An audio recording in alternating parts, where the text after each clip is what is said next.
இங்கே வருகின்ற மரியாதைக்குரிய கழக செய்தி தொடர்பாளர், தலைமை கழக நட்சத்திர பேச்சாளர் தேடி வருவாங்க. சாதாரணமா ஒரு எம்எல்ஏ சாதாரண மாவட்ட எங்களே தேடி வர்றாங்க, உங்களை தேடி வராம இருப்பாங்களா? போன போட்டு ஒட்டி வச்சுருங்க. இதெல்லாம் எந்த விதத்துல நியாயம்? சகோதர சகோதரிகள் நண்பர்களை நான் பேச வேண்டியது இருக்கு. நம்ம அது பிறகு பேசுறேன். ஒரு நாளைக்கு இவர் இன்னும் என்ன பேசுறாரு பார்த்துக்கிட்டு அது என்னன்னா, நான் சொல்லல, நம்ம பொதுச் செயலாளர் எடப்பாடியார் அவர்கள் பிரதமர் இடத்திலையும் உள்துறை அமைச்சர் இடத்திலையும் கவர்னர் இடத்திலையும் மனு கொடுத்திருக்காரு. என்ன கொடுத்திருக்காரு?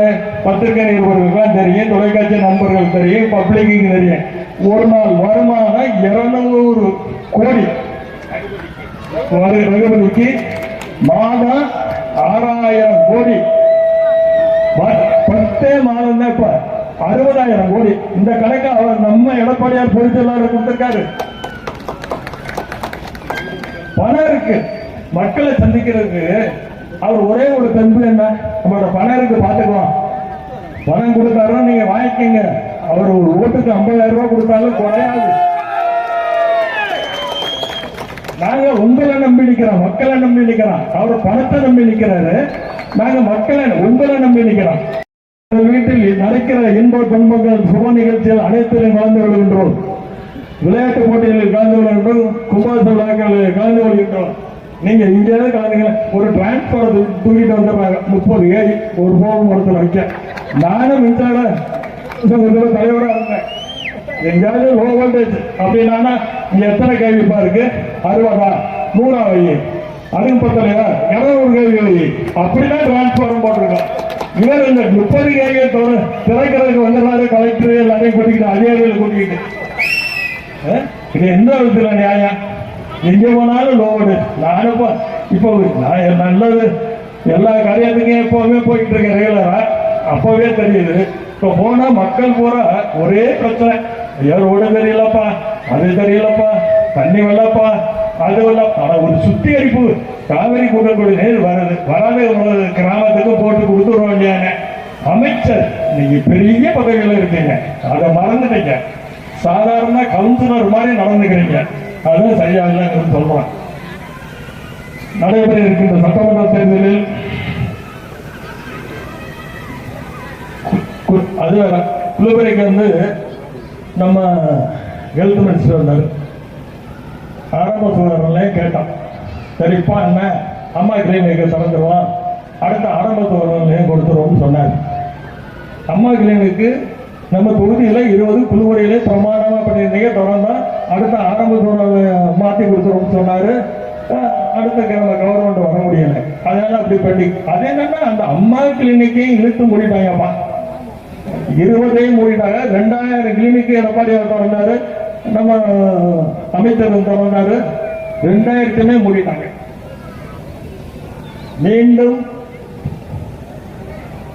எடப்பாடியார் முதலமைச்சர் வந்தவுடன் இந்த 2000 மினி கிளினிக்கு திறக்கப்படும், அம்மா உணவகங்கள் திறக்கப்படும்.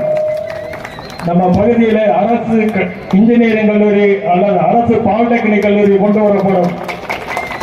தொழிற்பேட்டை, சிப்காட், பொன்னமராவதி, திருமய ஒன்றியம், அரிமள ஒன்றியத்திலே அனைத்து படித்த மாணவ மாணவிகளும் வருவது வேலை பார்ப்பதற்கு தொழிற்பேட்டை கொண்டு வரப்படும். இப்பதான் அவரு எடப்பாடியாரும் விவசாய குடும்பத்தில் பிறந்தவர். இப்ப நம்ம அந்த காலத்துல விரட்டு நெஞ்சு விடும் வழக்கம், பழைய வழக்கம் ஒரு பொங்கல் வச்சா விரட்டு மாடு. இப்ப இந்த விரட்டு மாடு மாட்டை பிடிச்சாங்க, அடுத்த தாண்டி கைதை போட்டுறாங்க. எடப்பாடியிடத்தை சொல்லி முதலமைச்சர் வந்தவுடன் பழங்கால வழக்கத்துல என்ன இருக்கு, விரட்டு நெஞ்சு அதை விடுவதற்கு ஒரு அரசாணை வாங்கி வெளியிடப்படும். அதற்கு நான் சட்டமன்ற உறுப்பினர் வந்தவுடன் கண்டிப்பா நிறைவேற்றப்படும் என்பதை தெரியப்படுத்தி, உங்களுக்கு தேவையான சாலை வசதிகள், குடிநீர் வசதி, பஸ் வசதி, சுகாதார வசதி, கல்வி வசதி அனைத்தும் செய்து தரப்படும்.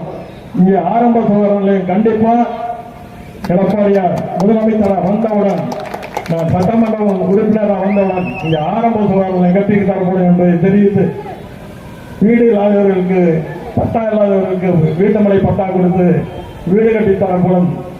மற்ற கல்யாண மண்டபம் பொதுவாக கல்யாண மண்டபம் இப்போ இது பூரா பஸ் வசதி ஆரம்ப சுகாதாரம் நிலையம் யாருக்காவது தனிப்பட்ட முறையில் கேட்குறீங்களா? இல்லை, பொதுமக்களுக்கு தானே கேட்குறீங்க. அரசு செய்ய போது அமைச்சர் அதை செஞ்சிருக்கிறார், அவர் செய்ய மறந்துட்டாரு. எடப்பாடியார் முதலமைச்சராக வந்தவுடன், நான் சட்டமன்ற உறுப்பினராக வந்தவுடன் கண்டிப்பா இந்த திட்டங்கள் அனைத்தும் உங்களுக்கு நிறைவேற்றி தருவேன் என்பதை உறுதிபட தெரிவித்துக் கொள்கிறேன். ஏன்னாப்பா என்னப்பா வைரமுத்து வந்தாரு, அவரோட மைக்க பிடிச்சி பேசிட்டு போயிட்டாரு, ஒண்ணுமே செய்யலைன்னு சொல்லாம அப்பா வைரமுத்து வந்தாருப்பா, நம்ம குறையில சொன்னப்பா செஞ்சாரு, அவருக்கு நம்ம எப்போதுமே நன்றி உள்ளவனா இருக்காதுப்பா அப்படியே நீங்க சொல்ற அளவுக்கு நான் நடந்துக்கிறேன். அதுல என்ன உங்களுடைய பிரதிநிதி தானே, நீங்க என்ன ஓட்டப்பட்டு தேர்ந்தெடுக்கிறீங்க, நீங்க ஓட்ட போட்ட தேர்ந்தெடுத்து நீங்க எஜமான், உங்களுடைய பிரதிநிதி உங்களுடைய பணியாளர் நாங்க, அதான் எங்களுக்கு தெரிஞ்சது. உங்களுடைய வேலை நீங்க எந்த 24 மணி நேரம் எந்த நேரத்திலும் உங்களுடைய குறைகளை சொல்லலாம். எனக்கு நடைபெற இருக்கின்ற சட்டமன்ற தேர்தலில் புரட்சி தலைவர் எம்ஜிஆர், புரட்சி தலைவர் அம்மா இவர்கள் கொண்டு வந்த சின்னம் ரெட்டலை சின்னம். அந்த ரெட்டலை சின்னம் வெற்றி பெற வேண்டும். அவர் ரகுபதி சொன்ன மாதிரி நான் 2 தடவை குறைச்ச ஓட்டில் 500 ஓட்டுலையும் 1600 ஓட்டுலையும் வெற்றி வாய்ப்பு வந்துட்டேன். இந்த ஒரு தடவை நீங்கள் அனைவரும் எனக்கு ரெட்டலை சின்னத்தில் வாக்களித்து என்னை வெற்றி பெற செய்ய வேண்டும். உங்கள் சாதனைகளை கொண்டு வேண்டி ஒன்று கேட்டுக்கொள்கிறேன்.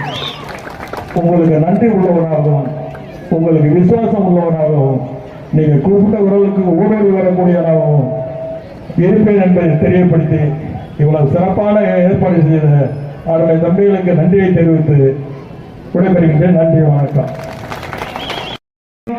ஏப்ரல் 23ஆம் தேதி நீங்க எல்லாம் சாரசாலையாகவும் படையாகவும் சென்று இரட்டை இலை சின்னத்துக்கு வாக்களிக்க வேண்டும். அண்ணன் வைரமுத்து சட்டமன்றத்தில் அனுப்ப வேண்டும். இத்தனை தாய்மார்கள் வந்திருக்கீங்க, உங்க குரல் நான் கேட்க வேண்டும். எந்த சின்னத்துக்கு வாக்களிப்பீங்க? இரட்டைக்கு வாக்களிக்க வேண்டும். தாய்மார்கள் தாரை வாட்ட கட்சி, காவேரி வழக்கு வாபஸ் வாங்கின கட்சி திமுக கட்சி. ஜல்லிக்கட்டு நடக்காம பார்க்கணும்னு காங்கிரஸோட சேர்ந்து ஜல்லிக்கட்டு நடக்காம அவங்க பின்னாடி அவங்க பண்ண டிராமா எல்லாம் எல்லாருக்குமே தெரியும். அது கச்சத்தீவா இருக்கட்டும், சேது சமுத்திரமா இருக்கட்டும், கள்ளக்குறிச்சியில கள்ளச்சாரமா இருக்கட்டும், வேங்கவேல மலிவு கலந்த தண்ணி தொட்டில மலிவு கலந்தா இருக்கட்டும், திமுக தான் காரணம், திமுக தான் காரணம். திமுகவை விரட்டி அடிக்க வேண்டிய தேர்தல் 2026 தேர்தல். உங்க கோயிலுக்கு முன்னாடி உங்களிடத்துல நான் தாழ்மையான வேண்டுகோள், வருகின்ற காலம் சுகமான காலம் தான், வெற்றி தான். நீங்க எல்லாம் இரட்டை இலை சின்னத்துக்கு வாக்களிக்க வேண்டும். உறுதியாக இளைஞர்களை நீங்க எல்லாம் வந்து ஏமாந்து ஒரு புது கட்சி ஒன்று வந்திருக்கு, ஒரு நடிகர் வருவாரு, நீங்க எல்லாம் வாட்ஸ்அப் பாக்குறீங்க, யூடியூப் பாக்குறீங்க, ரீல்ஸ் பாக்குறீங்க, நிறைய அதுலயே நீங்க நியூஸ் பாக்குறீங்க. ஏமாறாதீங்க. அவரோட சொந்த வாகனத்துக்கு வரி கட்ட முடியாத ஒரு தலைவர் தான் விஜய் அவர்கள். 41 பேர் கரூர்ல உயிரிழக்கும் போது, அவரோட கூட்டத்துல 41 பேர் உயிரிழக்கும் போது 8 கோடி கார்ல ஏறி ஒரு தனி விமானத்தை வீட்டுக்கு ஓடின கோடை தான் விஜய் அவர்கள். விஜய் எல்லாம் வந்து சினிமால பஞ்ச் டயலாக் பேசலாம், ஆனா அரசியலுக்கு எடுபட மாட்டாரு. நம்மளுக்கு வைரமுத்து அண்ணன் போல தலைவர்கள் நம்ம தேர்ந்தெடுக்க வேண்டும். நம்ம குடும்பங்கள் நல்லா இருக்கணும், நம்ம எதிர்காலம் நல்லா இருக்கணும்னா அண்ணன் வைரமுத்துவ சட்டமன்றத்துக்கு அனுப்ப வேண்டும், அமைச்சரவைக்கு அனுப்ப வேண்டும். இதுதான் என்னோட தாழ்மையான. இன்னொரு ஒரு நல்ல விஷயம் நான் இந்த திருமணத்துல இளைஞர்களுக்கு வந்து நிறைய முக்கியத்துவம் கொடுக்குறாங்க. இளைஞர்கள் வந்து நல்ல வழியில கொண்டு போனாக்கா, நீங்க வந்தீங்க இங்க பேசுறீங்க, எனக்கு இளைஞர்களுக்காக நிறைய தொண்டு செய்யணும், வேலை வாய்ப்புகள் வாங்கி கொடுக்கணும்னு தம்பி குமாரசாமி அவர்கள் அடிக்கடி என்கிட்ட சொல்வார்கள். அண்ணன் சொன்ன மாதிரி சிப்காட் தொழிற்சாலை, சிப்காட் இங்க அமைஞ்ச உடனே குமாரசாமி தம்பிக்கு நான் வந்து கொண்டிருக்கிறேன். அப்பாவோட உறுதியா இருந்து நிறைய இளைஞர்களுக்கு வேலை வாய்ப்புகள் நீங்க வந்து அமைச்சு கொடுக்கணும். அது நான் உங்ககிட்ட ஒரு வேண்டுகோளை வச்சு நீங்க வந்து சில வார்த்தைகள் பேசுமாறு நான்